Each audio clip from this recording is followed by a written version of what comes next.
Okay, so sorry, one more time. The topic of our today lecture is the benign diseases of the esophagus. Firstly, some words about the anatomy. The idea of this picture is the understanding the location of the. Sorry, it's my mistake.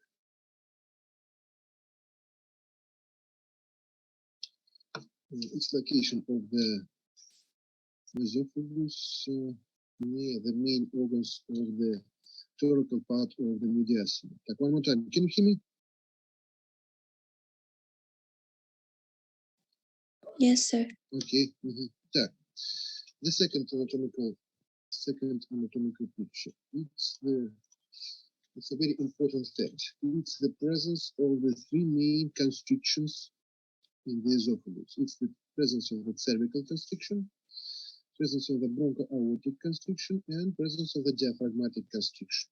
It's very important according to the development of the benign diseases, development of the upper esophageal sphincter dysfunction, diffuse esophageal spasm according to broncho-aortic constriction, and development of the achalasia, esophageal achalasia, usually is the reason of the presence of the diaphragmatic constriction. And the same problems we can see according to the development of the diverticulus, centers diverticulum according to the cervical constrictions, parabronchial diverticulus according to the broncho-aortic constriction, and epiphrenic diverticulus, sometimes subphrenic diverticulus in case of the diaphragmatic constriction.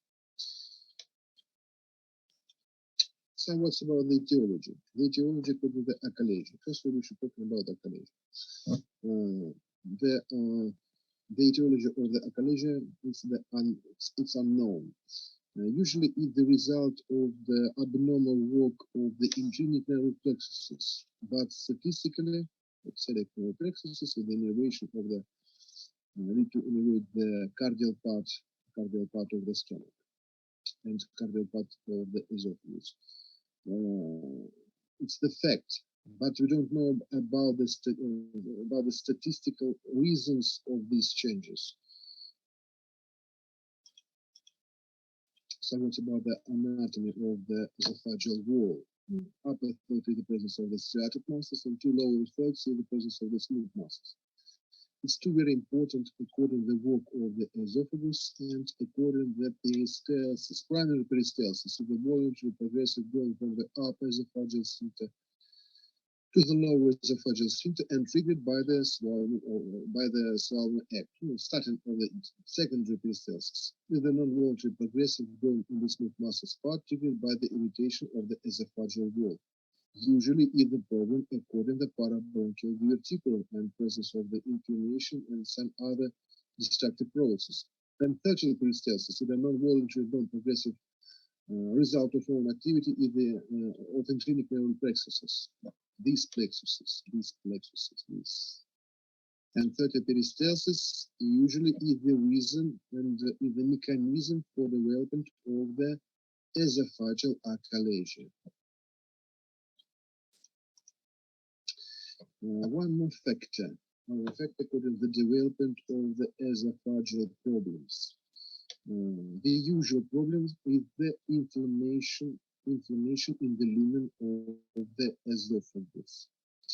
And which reasons lead to development of the inflammation? The main reason is the disease, one very interesting disease. It's the GERD, gastroesophageal reflux disease. And some anatomical changes lead to starting the reflux of the acid from the stomach to the esophagus. The Gis angle is the angle. The part of this angle is the part of the left part of the esophageal wall and cardial part of the esophagus. The normal degree of the Gis angle near the 45-50 degrees, and increase the degree more than 80-90% is the reason for opening of this junction, the esophageal gastric junction, and the reason for development of the reflux and the reason for development of the GERD. and the starting of the inflammation and sometimes presence of the ulcers and maybe bleeding in the final steps of this complication. Так, disorders of esophageal motility. It's the upper esophageal sphincter dysfunction, motor disorders of body and of the body of the esophagus, hypermotility, either achalasia, hypermotility, diffuse esophageal spasm, or vigorous achalasia.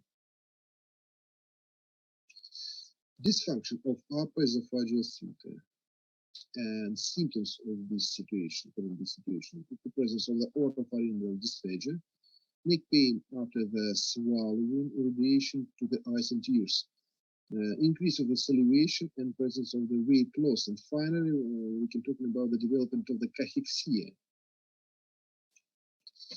Diagnosis of the esophageal sphincter dysfunction. In the presence of the specific previous symptomatic, using of the X-ray, using of the simple X-ray with the swallowing of the barium, the swallowing of the contrast dye. But very important fact according to the X-ray investigation, the main and serious complication.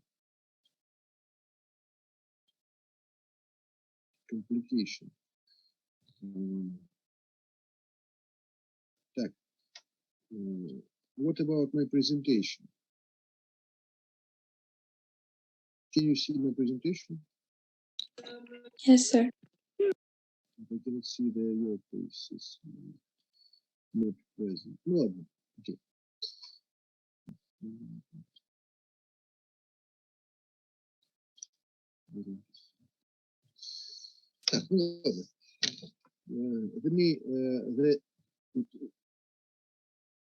The one of the dangerous complications of the esophagus is the perforation, and the complication of the perforation is the development of the mediastinitis, the purulent mediastinitis. And in all cases of mediastinitis, we don't use the barium. We can use only the iodine contrast masses because the barium contrast mass is not water soluble type, and the iodine contrast mass is the water soluble.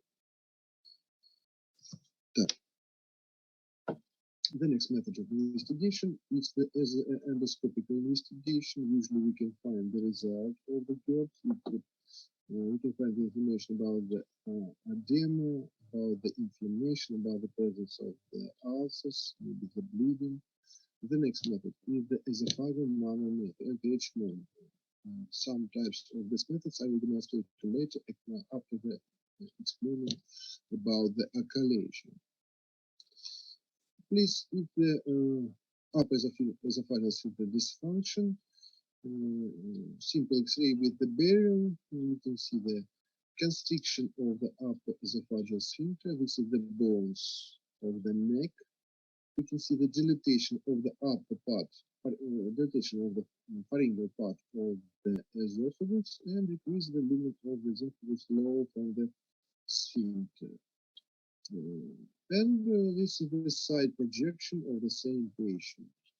This is the view with the dilatation of the esophageal tube. Treatment of the upper esophageal sphincter dysfunction. And some words about the statistic. This type of the problems is too really treatment. Conservative treatment with the use of the sedation therapy, spasmolytic, increased calcium. Increased calcium channel blockers. We can use the balloon dilatation of the sphincter. I will take the process of the dilatation later. And we can use the injection of the Botox. The usual duration of the course of the relaxation near the 4 to 6 months. 6 months is the maximum. Surgical treatment. In case of the surgical treatment, we can use extramucosal myectomy. The main principle very simple. By the use of the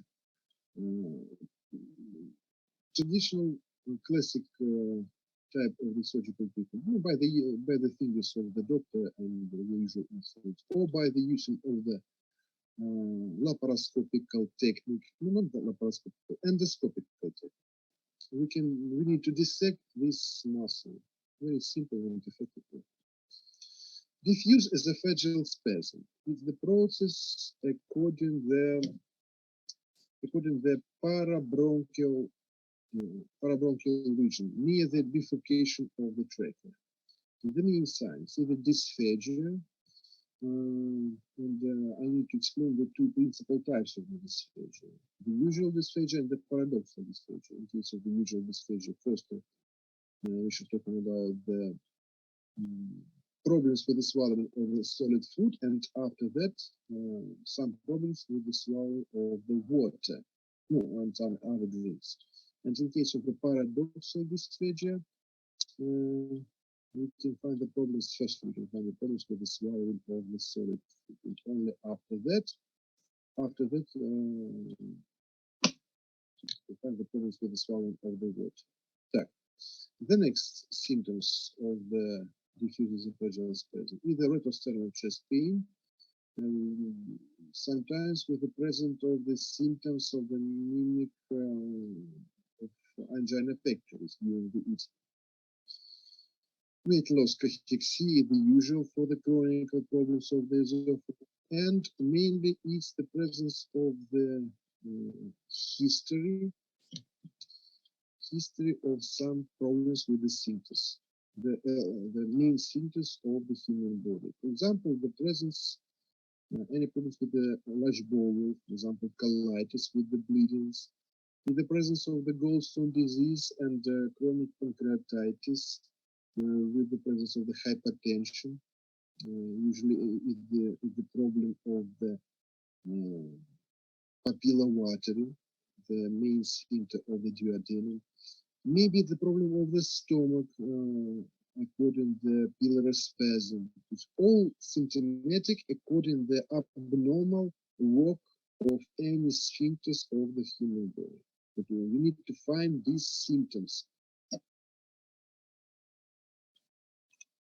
Methods of treatment. It's the X-ray barrier swallowing, and we can use the, in principle, there are two principal types, endoscopy and graphy.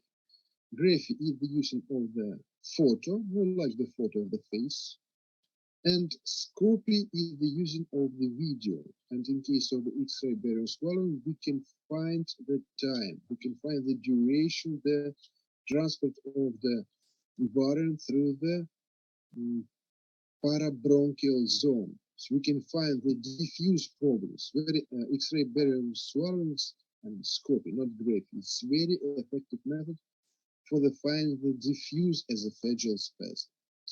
The next, esophageal manometry and pH monitoring. For these two types, we can use the other methods of the distant investigation. I mean the CT or MRI. So MRI, it's very effective method without the use of the contrast space. Treatment. We can use the same methods of the treatment like in case of the upper esophageal sphincter dysfunction. If the use of the sedation therapy, spasmolytics, the same spasmolytic, dilatation by the use of the bougies, and surgical treatment. Principally, there are two types: either extramucosal myotomy by the use of the according these days, the use of the thoracoscopic technique, endoscopical technique, and in case of the terminal problems, we can use the methods of the resections. Methods of the resection with the use of the in case of the first variant, the large bowel of the patient for the transplantation, for the outer transplantation, and using of the stomach for formation of the tube. The final method of the treatment is the transplantation of the esophagus. Achalasia. Achalasia, what is this? Is more frequent reason, or more frequent type of the benign esophageal diseases. It's the presence of the combination of the hypermotility of the esophageal body near the cardia of the esophagus, and dysfunction of the lower esophageal sphincter. Main symptoms: it's the dysphagia.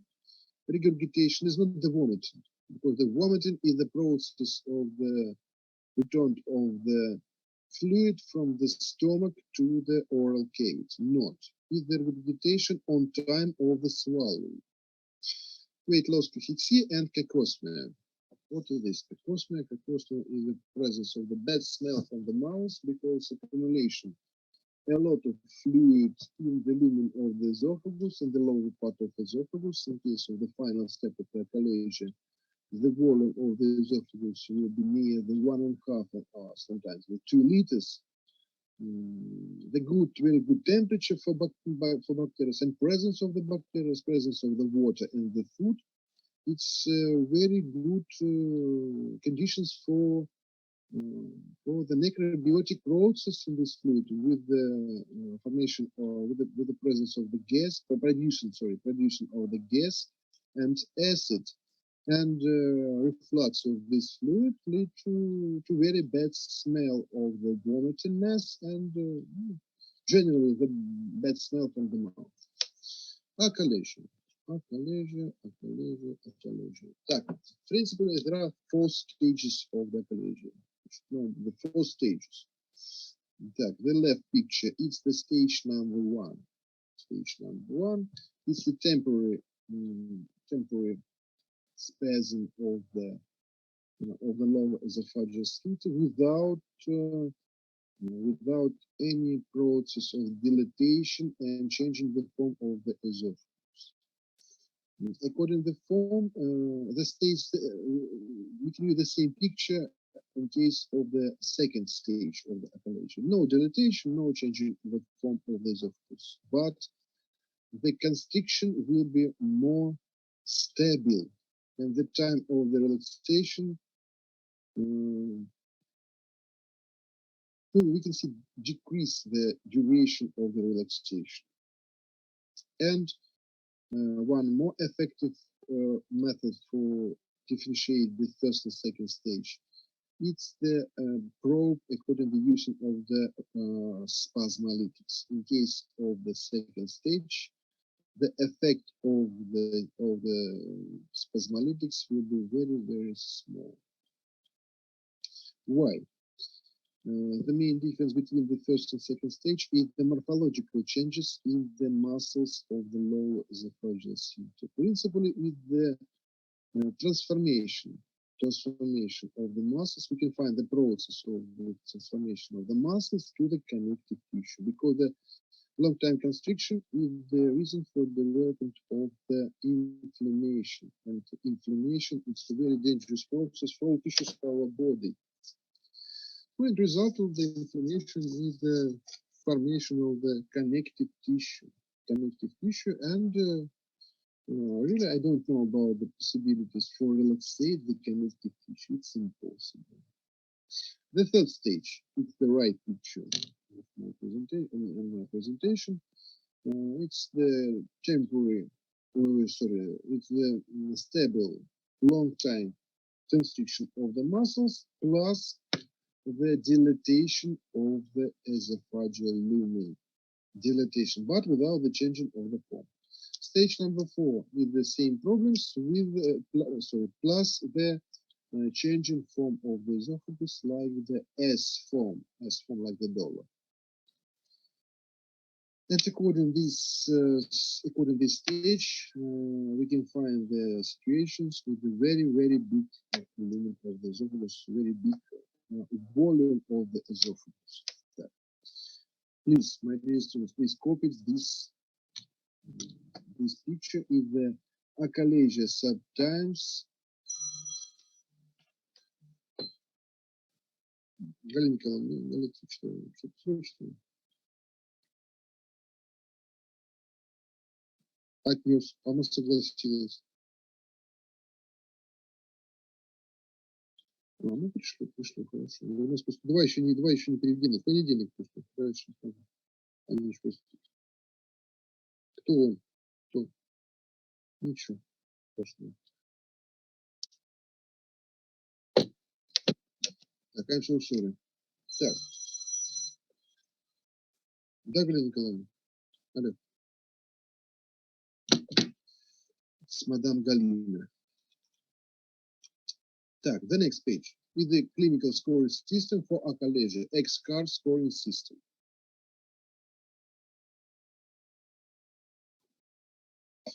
Так, the next.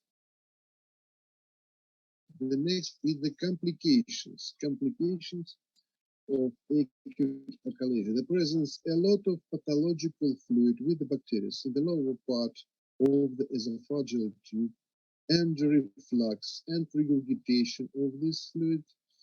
It's the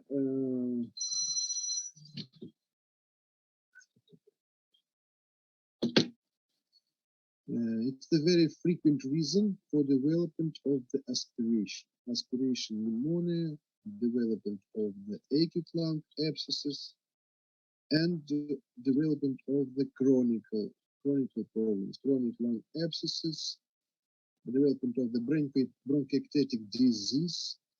It's the possible reason for compression of the bronchi with the development of the chronic lung insufficiency, and plus the long time inflammation. It's the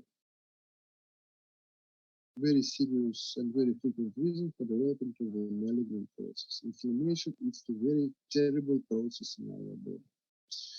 Methods of investigation. Methods of investigation. The principal methods of investigation. Two main methods and some additional methods. The first method is the X-ray investigation, scoping and graphing, very effective method, not very expensive. In case of the absence of the problems with the pneumonias, we can use the CT, MRI, and other distant methods. But X-ray investigation plus the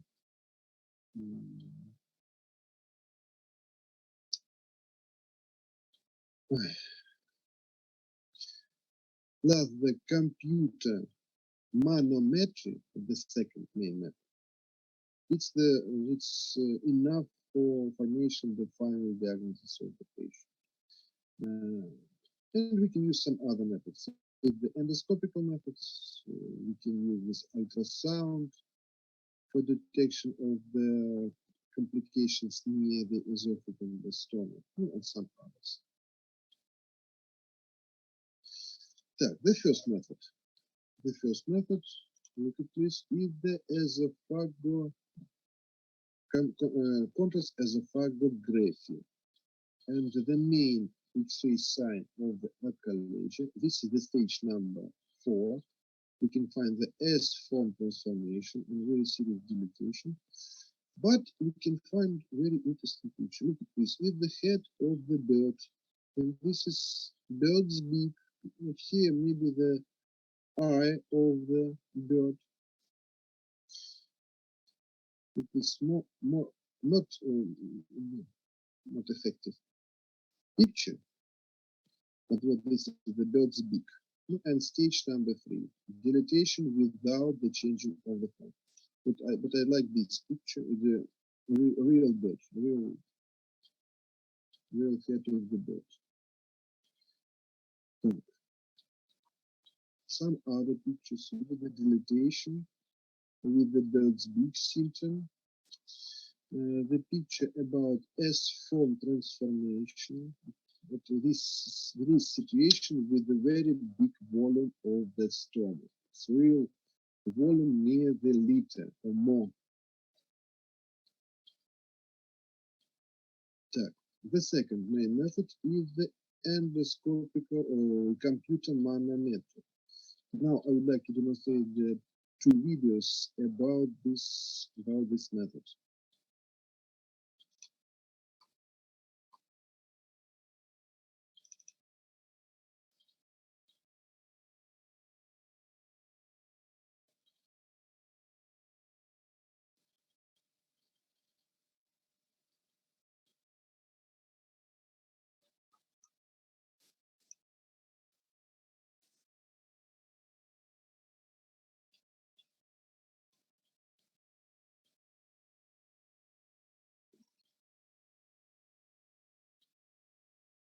Debbie, and I will be your nurse today. You can come. Can you hear the sound of the video?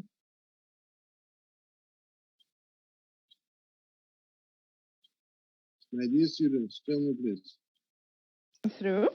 Instruction is given. Can you hear the sound of the video? Yes, sir. Yes. Proper head position during insertion of a small thin tube called a catheter. The The procedure, I'll first just have to video put your is chin on your chest a little explaining bit. the I technique. will give you a cup of water like this and have you. The just patient go is shown through how it small while sips I'm of water inserting may the help in the Second catheter. insertion of the the device. analysis, the result of the investigation. After putting on the appropriate protective clothing, a topical anesthetic is drawn and administered by syringe into one Okay, I'm nostril. just going to inject a little bit. Okay, just The put throat it is in. also numbed in preparation for the study. Squirt it in. Once the anesthetic has taken effect, a catheter is prepared. So we're just The going thin to tube has sensors at various intubate locations you. which measure pressure as the esophagus squeezes the tube. The information from these sensors is transferred to a computer that shows the information on a moving display. Mhm. The patient is seated in an upright position with the chin down. Alrighty, so I'm just going to feed it. The pressure-sensitive tube is passed through the nose, along the back of the throat, down the esophagus, and into the stomach. A slight gagging reaction may occur, but it takes only about a minute to place the tube, and most patients quickly adjust. Okay. Okay. Small sips of water may be taken to aid the process. After insertion, a computer readout confirms the probe is in the correct position, and the tube is stabilized in preparation for the swallow test. I'm going to just let you lay down on the bed. The patient is asked to lay down on their side, breathe normally and remain still without swallowing as a baseline reading is taken. Just breathe through your mouth. Just breathe in The and process out. continues Very with the good. patient given 5 cc's of water. And this is some water. Go ahead and swallow that. The path of the liquid is tracked as it makes its way down the esophagus to the stomach. The computer charts the pressure of the sphincter muscle and the contraction waves of swallowing. Multiple swallows are taken to allow measurement of various parts of the esophagus. The physician can later evaluate these wave patterns to determine if they are normal or abnormal and take the appropriate action. With the pressure recordings finished, the tube is withdrawn and a thermal compensation reading is taken to complete the study. Patients can usually resume normal activity, eating, and medicines 1 hour after the exam and may drive themselves home as no sedation is involved in the procedure. Doing okay? I'm doing fine. Good. So I'm just going to take your gown off. You're all done. Okay. Yep. And remember, don't eat or drink for an hour. It's now 10 o'clock, so by 11 o'clock you can eat. And the second video about the explaining the result, the main problems of the esophagus.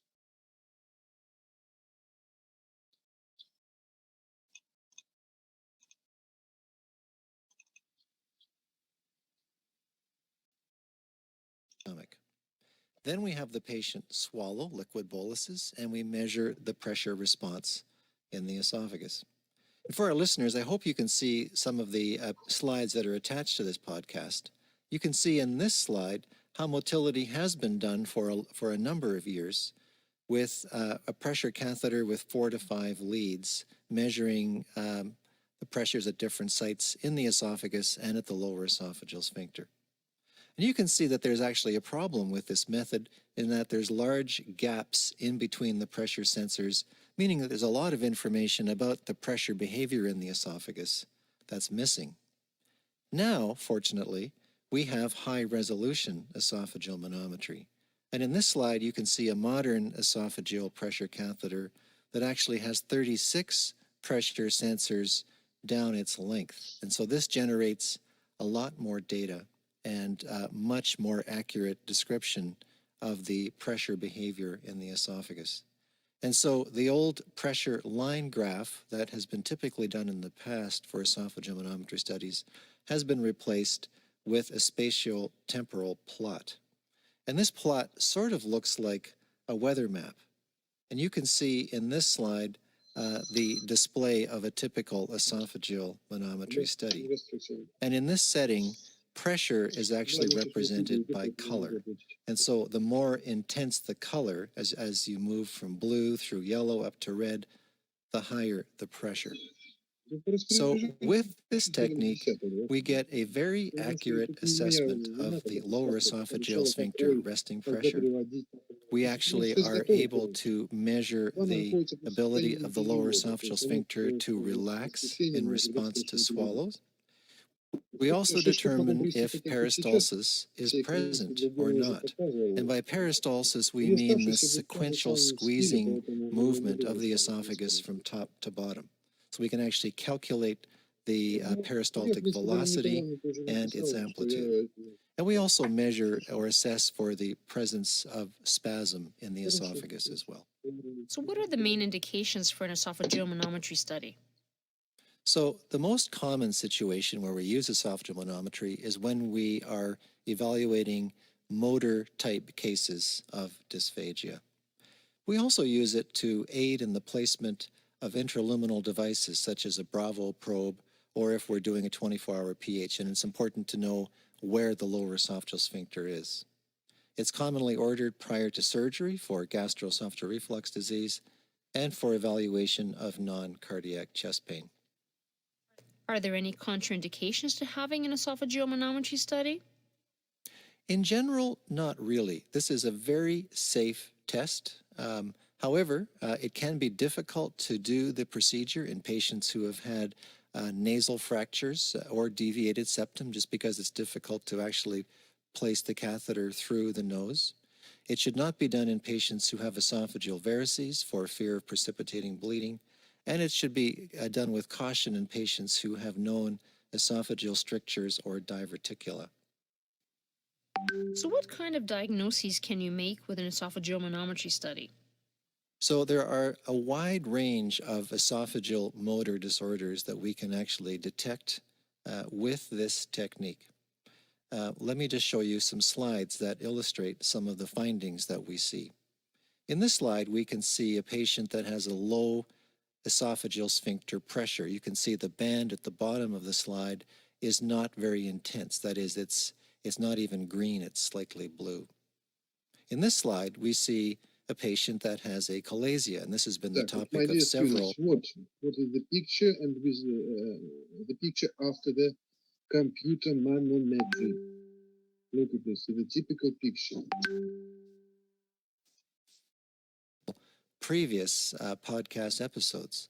An achalasia, you'll recall, has an absent LES relaxation, as you see in this slide, no relaxation of the LES in response to swallows, and totally absent peristalsis within the body of the esophagus. One more time. It's the real definition of the achalasia.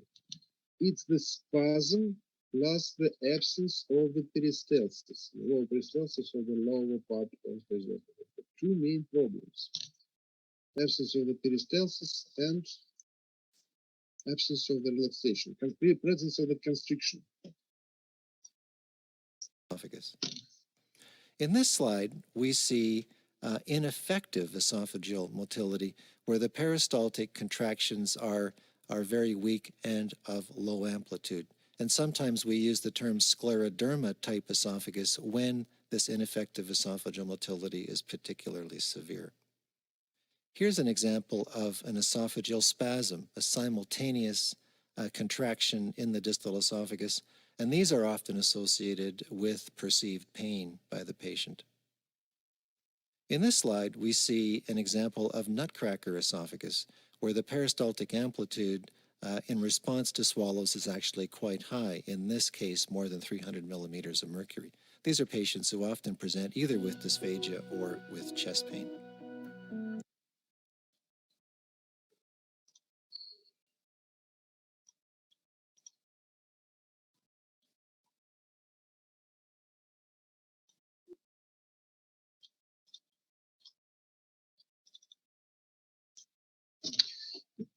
No, and in case of the achalasia, we can use some other methods. The endoscopical method, we can find, for example, the dilatation of the esophagus. Sometimes I will demonstrate the video about this. We can find the problems with the inserting of the gastroscope through the gastroesophageal junction. It's a lot of times, 5-7 times inserting of the endoscope will be not effective, really.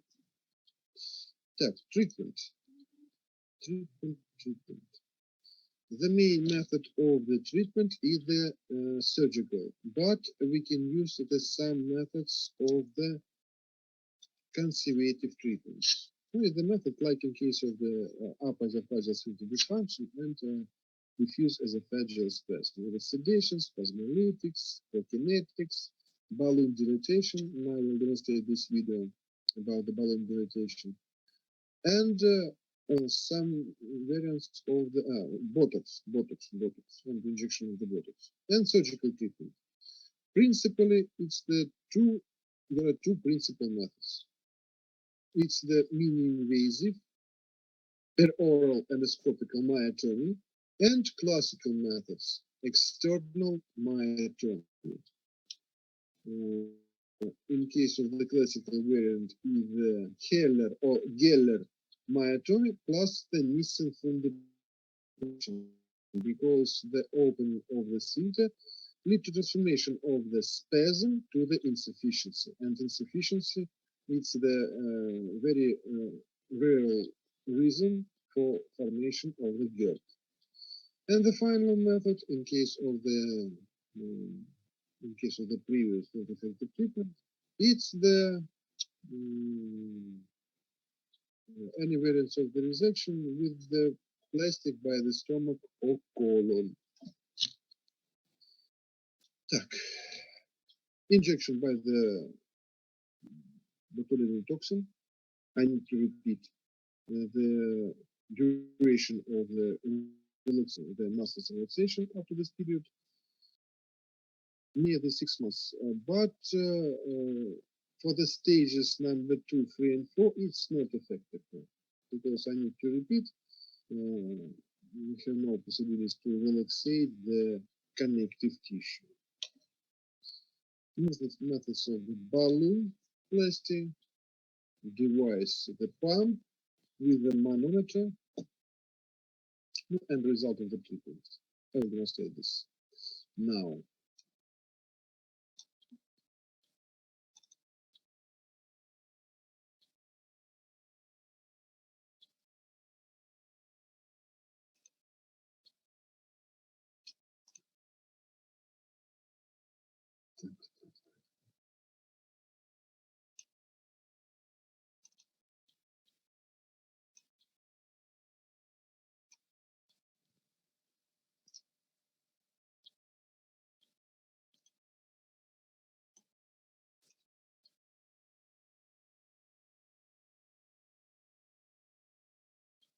There's no video. So.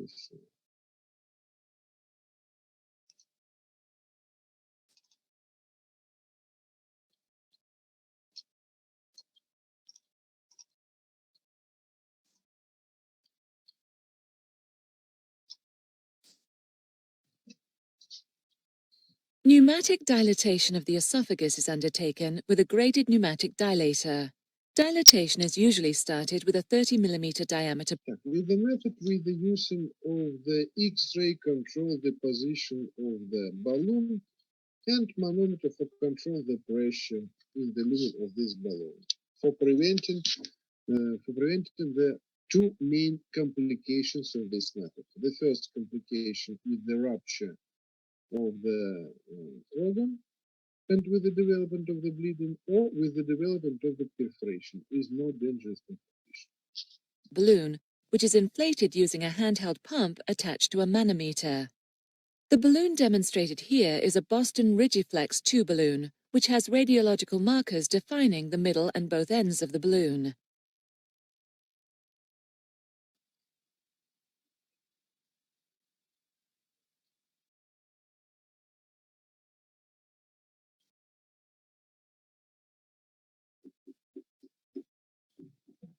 This is a case of a 60-year-old female who has achalasia and previously responded to pneumatic balloon dilatation of the esophagus. Her dysphasic symptoms had recurred over 3 months. Gastroscopy revealed a tight lower esophageal sphincter.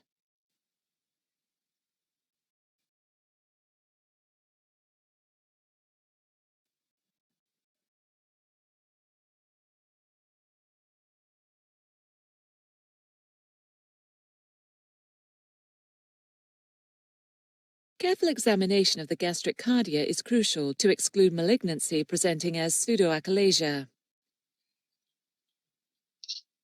The esophagus is examined to reveal features of achalasia such as dilated esophagus, mucosal changes of stasis, and poor relaxation of the lower esophageal sphincter.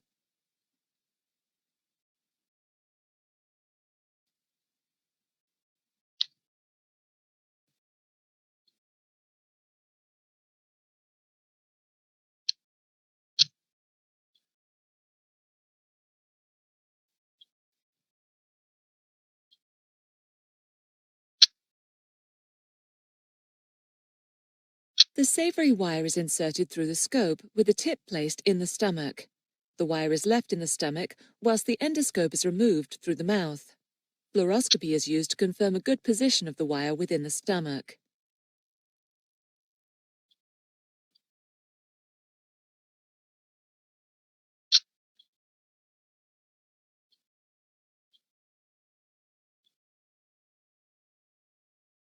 The tip of the gastroscope is at the level of the cardia, which is adjacent to the midpoint of a thoracic vertebral body.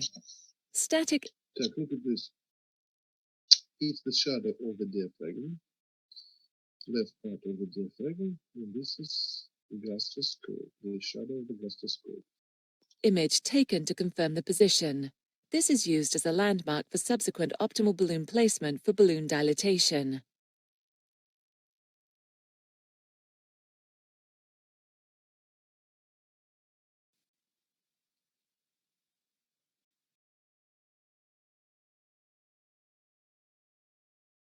The Regiflex balloon is inserted over the guide wire. It is crucial that the middle of the balloon is placed across the gastroesophageal junction.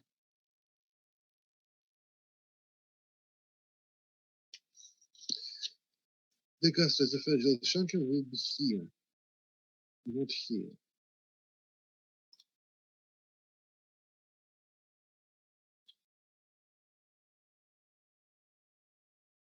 The balloon is inflated using the handheld pump and maintained at 20 pounds per square inch. It is important that the patient is adequately sedated at this time, as retching may result in a severe injury due to unexpected balloon displacement.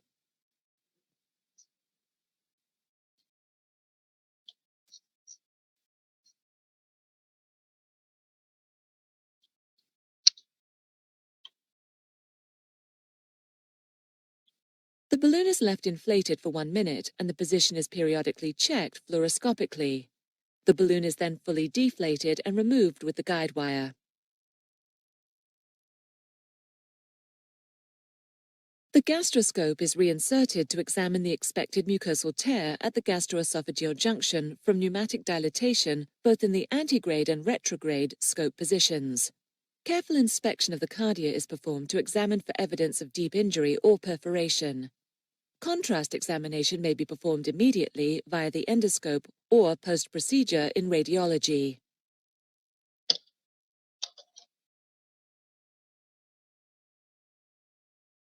A laceration is noticed at the 10 o'clock and 2 o'clock positions in this case. If there are concerns for a perforation, a catheter can be placed in the distal esophagus for the injection of a water-soluble contrast agent to exclude a perforation. The risk of esophageal perforation is approximately 2% and may not be noticed endoscopically, so contrast examination is important. Post-dilatation care involves keeping the patient nil by mouth until a contrast swallow study is taken 1 to 2 hours post-procedure to exclude esophageal perforation.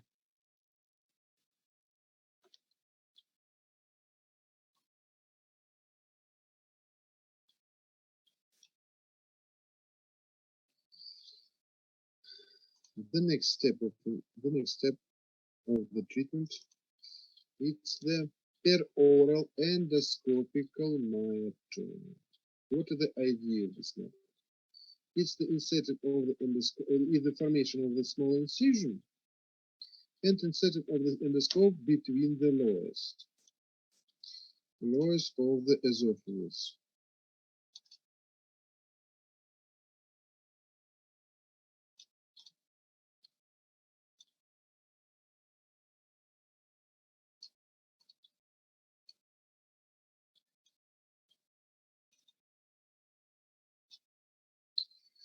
But firstly, the first part is the investigation, the lumen of the stomach. Look at it. Firstly, either 5 or 6 times the impossibilities to insert in the gastroscope in the lumen of the stomach.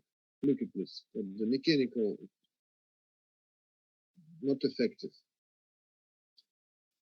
One more time, not effective.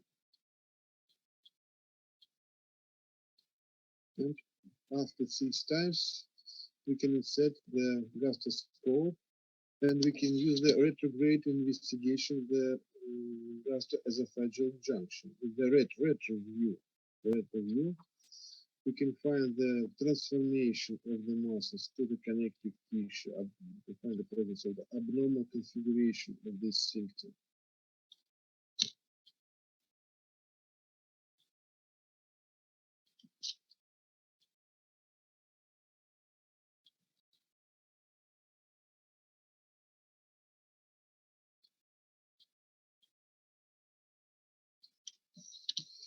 We can use this method only for the second or sometimes for the third stage of the achalasia. And we have more possibilities for the using of this method in case of the stage number 4 and final step of the step number 3. For dissection, we can use a special knife. It's not the knife like the hook in case of the cholecystectomy, it's a specific triangle knife.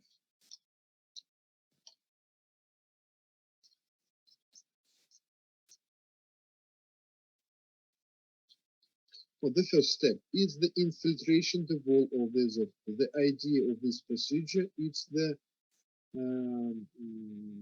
water dissection, the hydrodissection, the lower esophagus and preventing the perforation the esophagus on time of the jungle knife usage.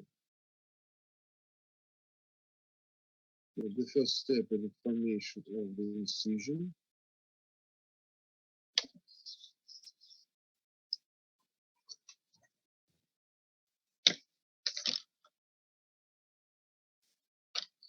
And the second step is the formation of the tunnel or channel, not the tunnel,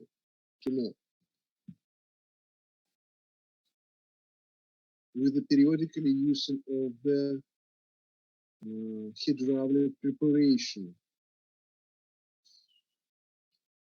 incision of the water.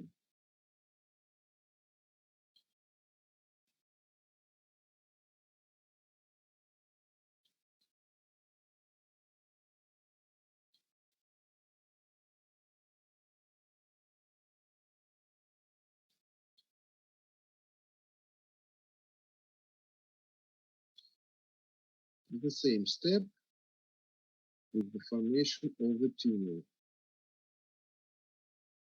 And my dear students, what do you think about the color of the muscles? The color of the muscles. It's abnormal gray color. It's the result of the transformation of the muscles to the connective tissue.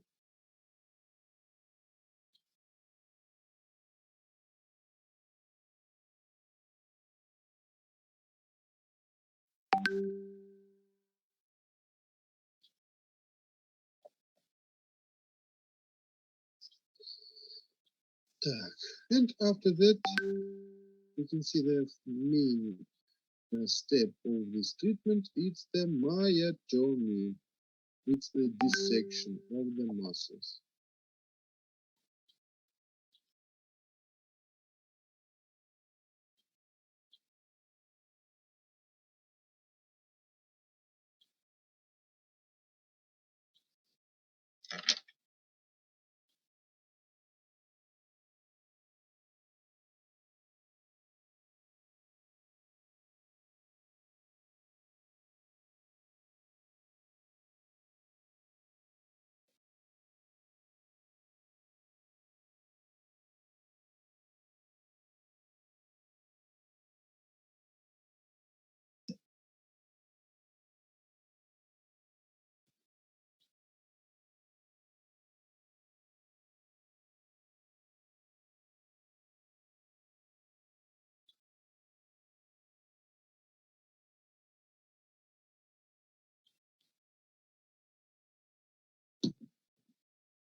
And we need to remember about the possibilities of the bleeding and perforation.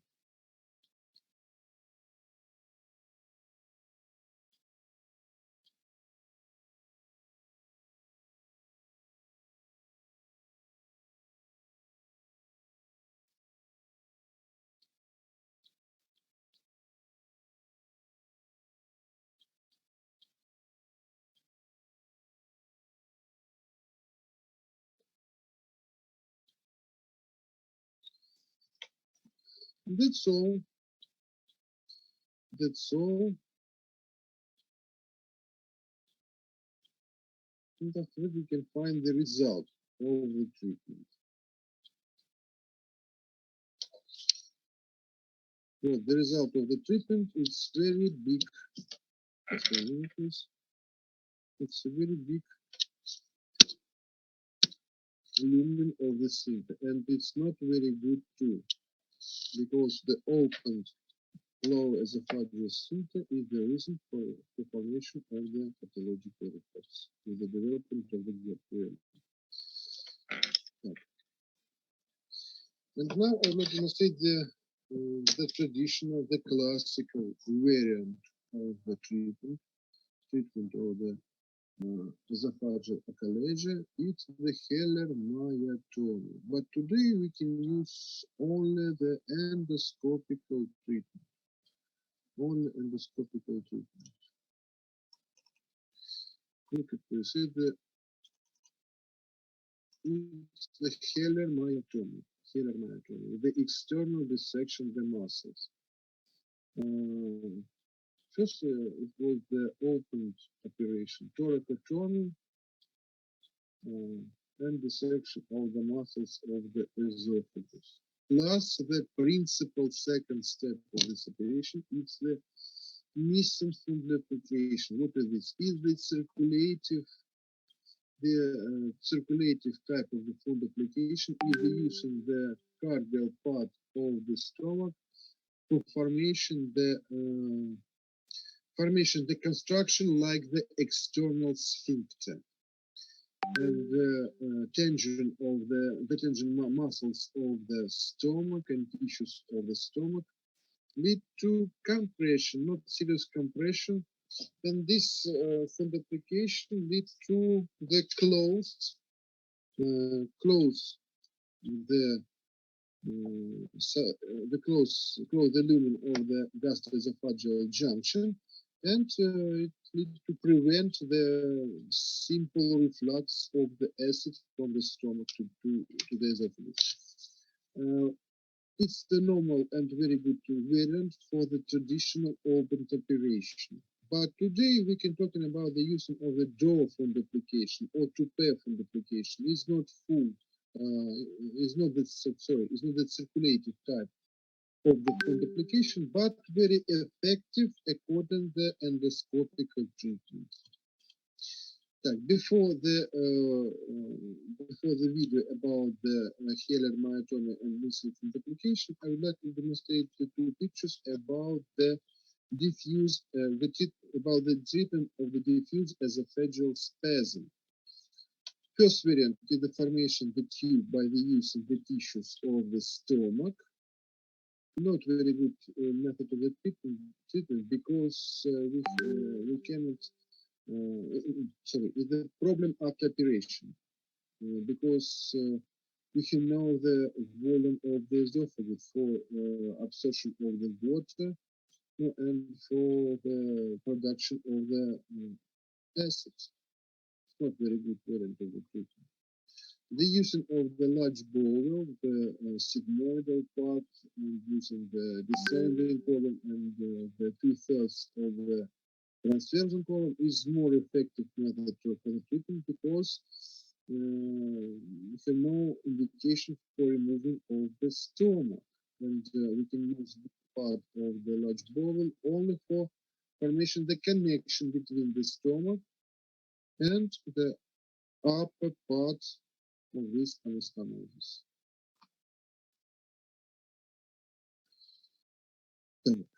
And two videos about the video about the treatment,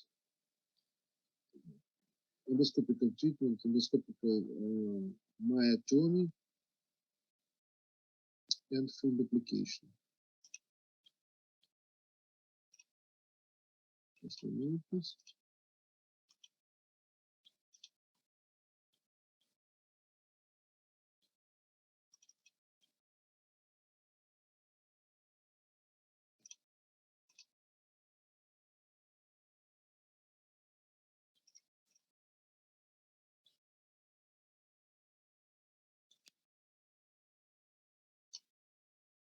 Firstly, the speed of this video is not normal. It's the 1.5 speed from the real, okay? This video will highlight the steps in a hilar myotomy, which is the most effective treatment for a condition called achalasia. There are typically 5 ports placed, 1 for the camera, 1 for the liver retractor, and 3 working ports. The initial step is to lift the liver. It's the left part of the diaphragm, it's the right part of the liver, and this is cardial part of the stomach, and this is the projection of the esophagus. Off of the stomach to gain exposure to the junction of the esophagus and stomach. We will then begin the operation by dividing the connective tissue overlying this region, taking care not to damage adjacent structures. This dissection can be done with a device which uses an electric current, but we have chosen to use an ultrasonic dissector. Instead of electricity, this device uses vibration to cut and seal tissue and vessels. Its advantage is decreased radius of thermal damage lateral to the tip of the device, thereby lowering the risk of injury to surrounding structures. Once this dissection is complete, the chest is entered where gentle, blunt dissection is used to expose the esophagus. This sweeping motion divides the loose tissues, and when a vessel is encountered, it is sealed with a coagulator. The tip of the instrument, which gets very hot, is cooled on the liver to prevent injury to adjacent organs during this dissection. Once a sufficient length of esophagus in the chest has been exposed, the fat pad overlying the gastroesophageal junction is divided, thereby raising the vagus nerve off the esophagus to prevent injury to this important structure during the myotomy. An 8-centimeter umbilical tape is then brought into the field to measure the length of the myotomy, which is a division of the sphincter muscle. This extends at least 6 centimeters into the esophagus and 2 centimeters into the stomach. The stomach is then marked with the electrocautery. Once this has been done, the umbilical tape is removed, a dilator is placed into the esophagus to assist with the myotomy. The myotomy is begun on the anterior border of the esophagus, as it is easier to find the tissue plane at this level. The ultrasonic dissector works perfect for this in that the cool white end slides under the muscle layers and lifts them off the inner mucosal. Is the volume of the abdominal cavity, and this is viewed to the mediastinum, to the thoracic cavities, to the mediastinum, to the upper part from the abdominal cavity. Layer to prevent injury and divides the muscle and limits bleeding.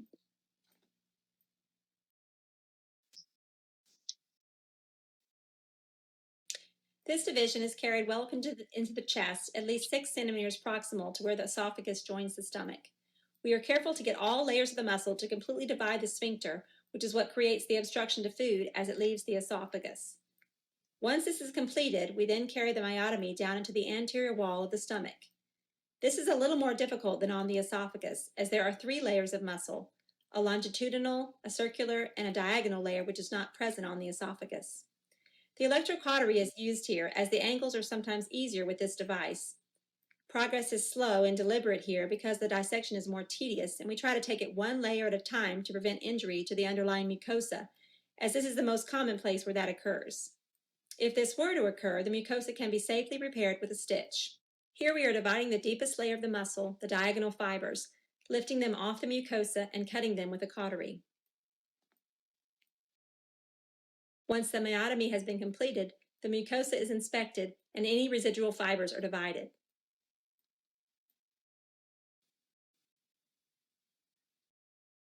If there are any areas with a questionable injury or risk of bleeding, sutures are placed to prevent a complication which can occur several days.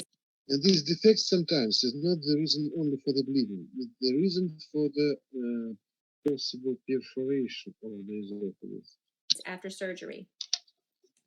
This requires that your surgeon be comfortable with laparoscopic sewing, as the mucosa is quite fragile and further injury can occur if not performed properly.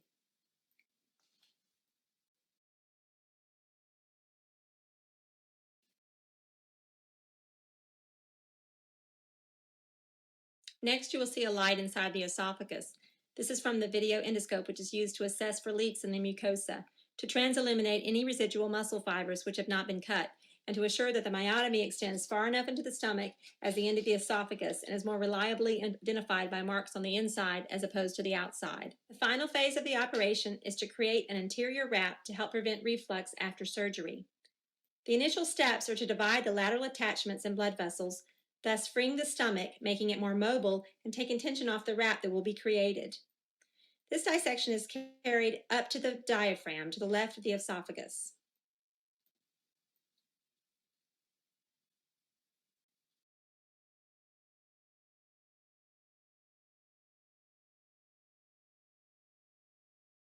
Once this is complete, sutures are placed from the At this stomach stage, for formation of the dorsal duplication,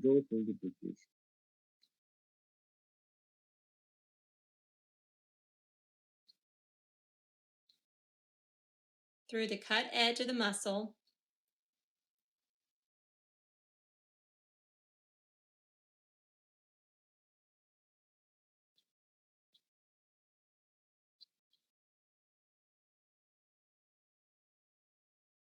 and then tacking this to the diaphragm. This does three things. First, the wrap will cover the exposed mucosa in the event of a delayed injury. It will seal it. Second, it will marsupialize the edges of the cut muscle to prevent them from scarring back together, which would reform the sphincter and cause recurrent dysphagia or difficulty swallowing. And third, it will help prevent or decrease the amount of reflux or indigestion the patient will experience after surgery. Typically, 3 separate sutures are placed attaching the wrap to the left diaphragm. Once these have been completed, 3 additional sutures are placed attaching the wrap to the right side of the diaphragm, thus completing the wrap and covering the esophageal mucosa.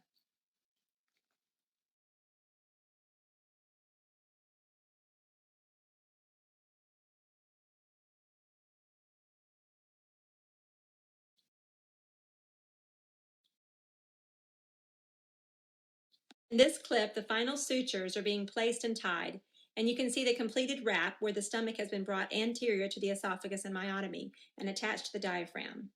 This again will create a one-way valve, decreasing the amount of acid refluxing into the esophagus and the amount of indigestion the patient will experience after surgery. Так, ну that's all. What the dorsal duplication. Complications of these procedures. The main complication is the perforation of the esophagus with the development of the peritonitis, mainly with the development of the purulent mediastinosis. The level of the death of the patient after this complication more than 70 or 80%.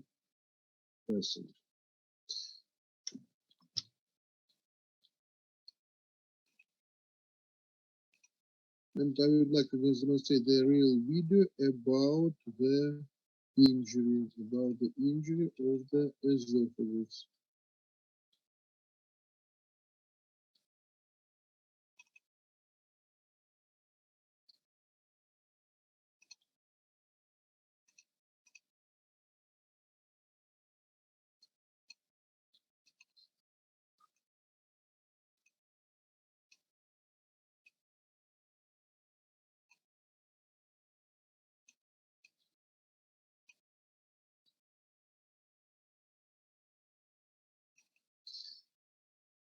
Так, the situation like just sorry.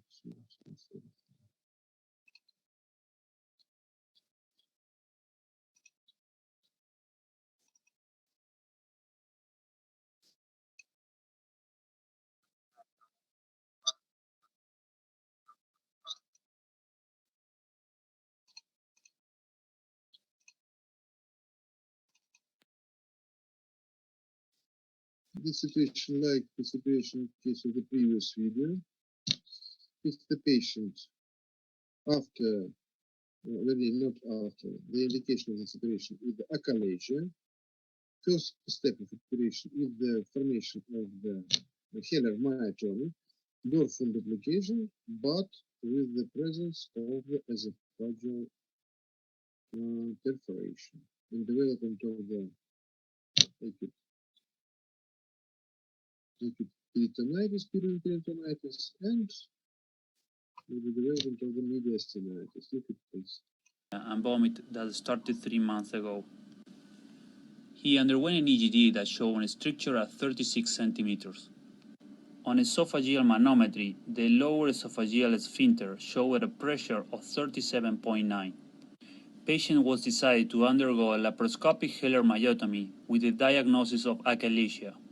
The procedure started with the dissection of the left gastrophrenic ligament with a harmonic device. Then, the short gastric vessels were transected.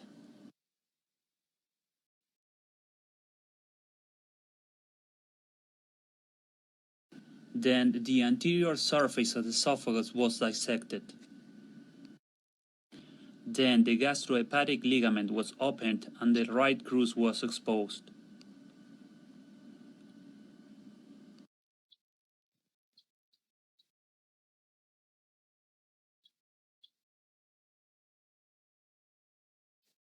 Once the distal esophagus was completely dissected, a 38 French bougie was placed inside to calibrate the Heller myotomy.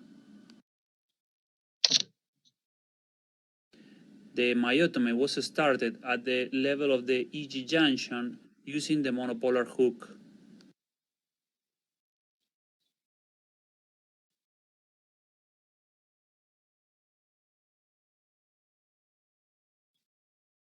The underlying esophageal submucosa can be seen.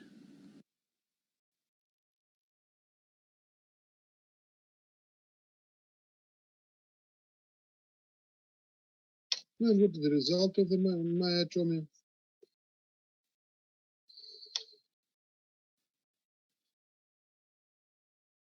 And after operation, we need to fulfill the air bubble or air leak test.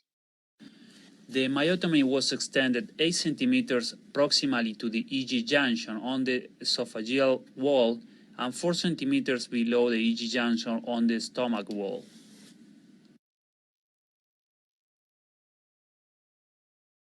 And we can know information about the air leak test after this step of the operation. Once the myotomy was completed, No, a door found a... no, air leak test. The next step is the formation of the door from duplication. No inspection of the myotomy according to the possibilities of the perforation. Application was performed. After that, the same process of the full duplication.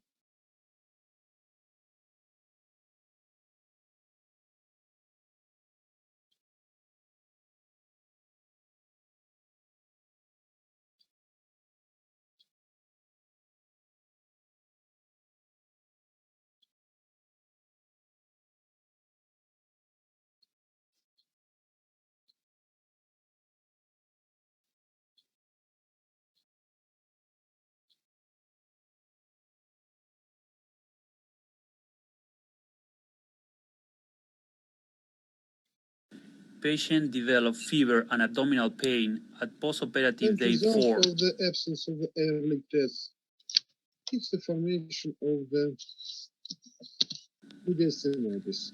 On an upper GI swallow test, a leak was seen on the esophageal portion of the myotomy. Patient was decided to undergo a diagnostic laparoscopy. But please, is the situation in the abdominal cavity, the real purulent During peritonitis? intervention, a lot of pus and fibrin was seen on the area of the surgery. An extensive washout of the abdomen was performed. The pus can be seen inside the mediastinum due to the esophageal perforation. An extensive washout of the distal mediastinum was also performed.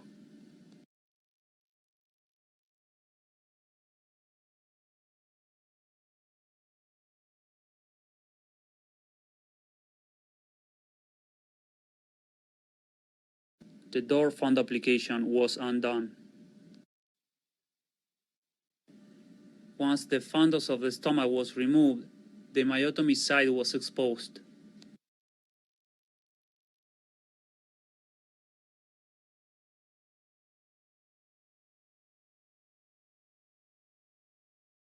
Well, the first principle of the purulent surgery is the opening of any cavities, any any spaces with the presence of the pus. We need to open, we need to drain. Not now, please, the Ehrlich test.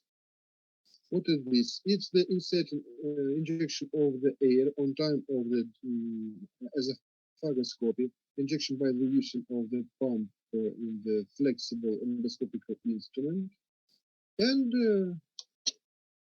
using of the water. We need to inject the water into the mediastinum. And what is the video about the positive air leak test, please? What? The presence of the air bubbles. By performing an air leak test, the site of the perforation was identified. Not the site, the place.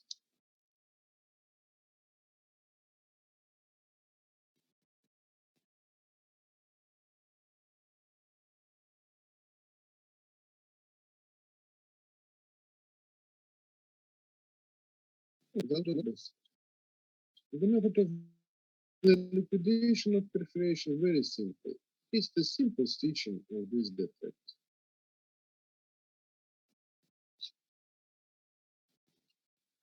Using interrupted stitches of 3/0 suture, the perforation was closed.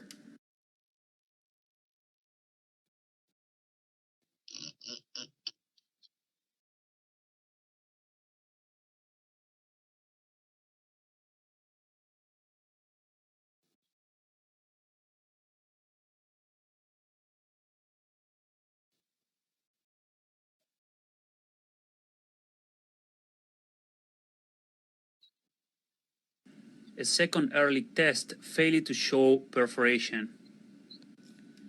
The abdominal cavity and mediastinum was profusely washed out.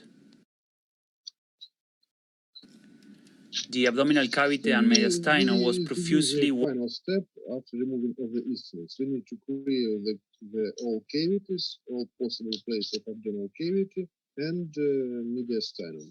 And we need to drain these Washout. cavities to the A drain was Draining of placed the close to the mediastinum. suture on the esophagus. and draining of the Two abdominal additional drains cavity. were placed on the right and left subphrenic spaces.